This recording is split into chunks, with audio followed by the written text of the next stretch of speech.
Hello बच्चों। आज हम बात करेंगे एटीट्यूड की।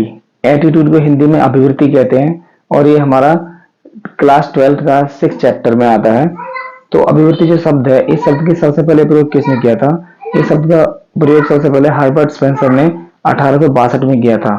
आप इसकी डेट इस तरह याद कर सकते हैं कि इस शब्द का प्रयोग तब हुआ था जब गांधी जी का जन्म भी नहीं हुआ था। मीन्स 1869 में उनका जन्म हुआ था और इस शब्द का प्रयोग 1862 में पहली बार किया गया। तो हर्बर्ट स्पेंसर जी ने इस शब्द का प्रयोग क्यों किया था? इस शब्द का प्रयोग लोगों की मानसिक स्थिति के बारे में किया था, कि उनकी मानसिक स्थिति को दर्शाने के लिए। उनके अनुसार वो ये कहते हैं कि हर किसी व्यक्ति का, चाहे कोई भी हो, उसका कुछ ना कुछ मानसिक दृष्टिकोण अवश्य होता है और ये मानसिक दृष्टिकोण ही होता है जिसकी वजह से किसी व्यक्ति की परसेप्शन या प्रत्यक्षीकरण होता है। वो उसी के अनुसार सभी चीजों को देखता है। तो अब इसका विस्तार से वर्णन करते हैं कि जो ये एटीट्यूड शब्द है ये है क्या। असल में यह एक मानसिक अवस्था है किसी भी व्यक्ति के मन की। यह एक विचारों का समूह है। मीन्स इसमें बहुत सारे विचार होते हैं, किसी भी चीज के बारे में हो सकते हैं वो। और यह एक मूल्यांकन परक विशेषता है। मीन्स इसमें नेगेटिव विचार भी हो सकते हैं, पॉजिटिव भी हो सकते हैं और तटस्थता के विचार भी हो सकते हैं। ठीक है।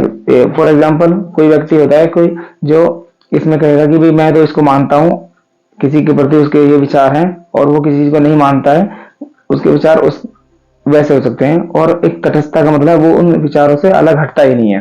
तो नेक्स्ट इसमें आता है कि यह एक सामयिक घटक है।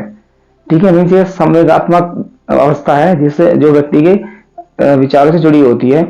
ये व्यवहार नहीं होते। जो एटीट्यूड है ये एक व्यवहार नहीं होता, लेकिन ये अवश्य ही व्यवहारों को दिशा प्रदान करती है। ठीक है। यह व्यक्ति को निर्णय लेने के लिए सुविधा प्रदान करती है कि कैसी स्थिति में कोई नई अवस्था आती है तो वो कैसे व्यवहार करेगा। ठीक है।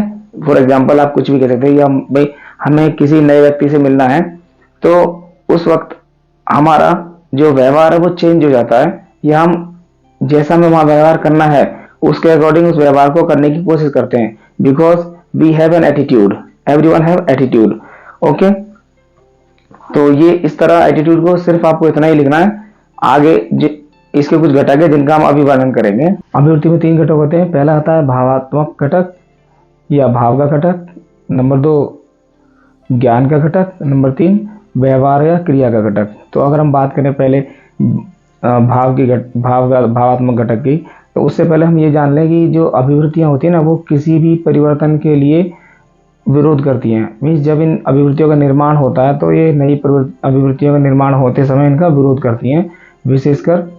ठीक है। तो अब हम भावात्मक घटक की बात करते हैं। तो आप जानते हैं कि एक समूह दूसरे समूह, हम समाज में भी देखें तो एक समूह दूसरे समूह के प्रति कुछ भावात्मक अरुचि रखते हैं।